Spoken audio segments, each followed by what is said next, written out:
So guys आज की इस डे 41 की लेसन में हम लोग कुछ न्यू सेंटेंसेस सीखने वाले हैं।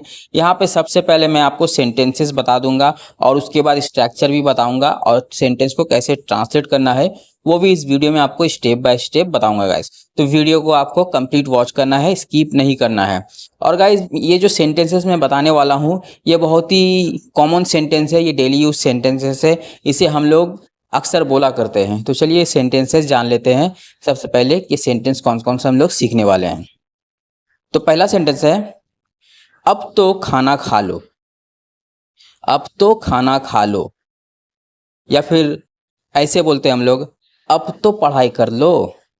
अब तो पढ़ाई कर लो, या फिर हम लोग ऐसे बोलते हैं अब तो पैसे लौटा दो। अब तो पैसे लौटा दो, या फिर कुछ इस तरह से अब तो बात कर लो।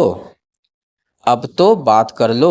तो गाइज यहाँ पे एक चीज आपको आसानी से समझ में आ रहा है, यहाँ जितने भी सेंटेंसेस है सारे पे सेंस यही निकल के आ रहा है कि पिछले कई दिनों से वो ये काम नहीं कर रहा है तो उसे हम लोग फोर्स कर रहे हैं कि अब तो कर लो, अब तो ये काम कर लो। तो ऐसे सेंटेंसेस हम लोग कभी ना कभी बोलते हैं। तो ये सारे सेंटेंस में आपको एक चीज तो कॉमन दिखा होगा, वो है अब तो। अब तो ठीक है। तो चलिए यही सेंटेंस को इंग्लिश में ट्रांसलेट करना सीखते हैं। सबसे पहले स्ट्रक्चर देख लेते हैं, कौन सा स्ट्रक्चर इसमें यूज करना है। देखिए सबसे पहले आपको एटलीस्ट यूज करना है, एटलीस्ट।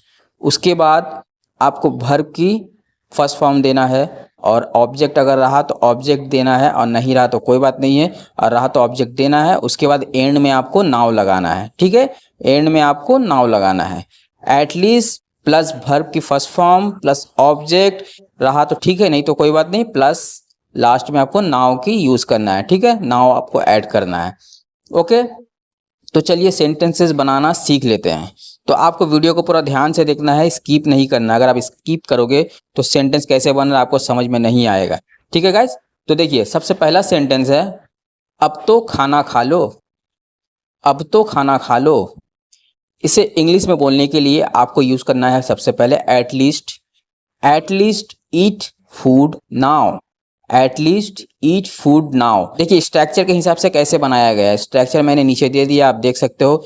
सबसे पहले एटलीस्ट दिया है, उसके बाद वर्ब की फर्स्ट फॉर्म ईट जो है वर्ब की फर्स्ट फॉर्म है ईट। उसके बाद ऑब्जेक्ट दिया गया है फूड, और उसके बाद एंड में नाउ का यूज किया गया है, एटलीस्ट ईट फूड नाउ। अब तो खाना खा लो। चलिए नेक्स्ट एग्जांपल से और अच्छे से समझ लेते हैं। अब तो पढ़ाई कर लो। अब तो पढ़ाई कर लो। At least start study now. At least start study now. यहाँ पे भी देखिए एटलीस्ट का सबसे पहले यूज हुआ है और लास्ट में नाउ का यूज किया गया है, मिडिल पे वर्ब की फर्स्ट फॉर्म दिया गया है, ठीक है। चलिए नेक्स्ट एग्जांपल देख लेते हैं। अब तो पैसे लौटा दो। अब तो पैसे लौटा दो। देखिए यहाँ पे इंग्लिश में कैसे बन रहा है, सबसे पहले आपको यूज करना है एटलीस्ट, उसके बाद वर्ब की first form return the money. Return देखिए वर्ब की फर्स्ट फॉर्म है और ऑब्जेक्ट क्या है money. At least return the money, और लास्ट में नाउ का यूज किया गया है, at least return the money now. अब तो पैसे लौटा दो। अब तो पैसे लौटा दो, at least return the money now, ठीक है।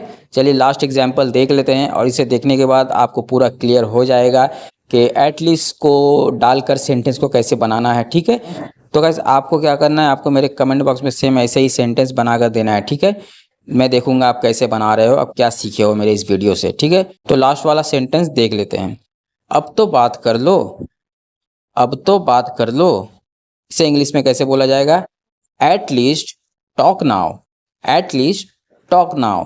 देखिए यहाँ पे सबसे पहले एटलीस्ट का यूज किया गया, उसके बाद वर्ब की फर्स्ट फॉर्म, उसके बाद नाउ का यूज किया गया है। इस सेंटेंस में ऑब्जेक्ट नहीं है इसलिए यहाँ पे ऑब्जेक्ट नहीं दिया गया है।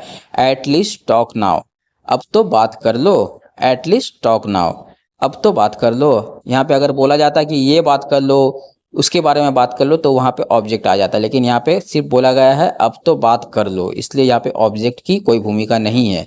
तो देखिए एटलीस्ट टॉक नाउ मतलब अब तो बात कर लो। आई थिंक गाइज आपको समझ में आ गया होगा सेंटेंस कैसे बनाना है एटलीस्ट से, ठीक है। तो गाइज मिलते हैं किसी और नए से स्ट्रक्चर के साथ, तब तक के लिए अलविदा।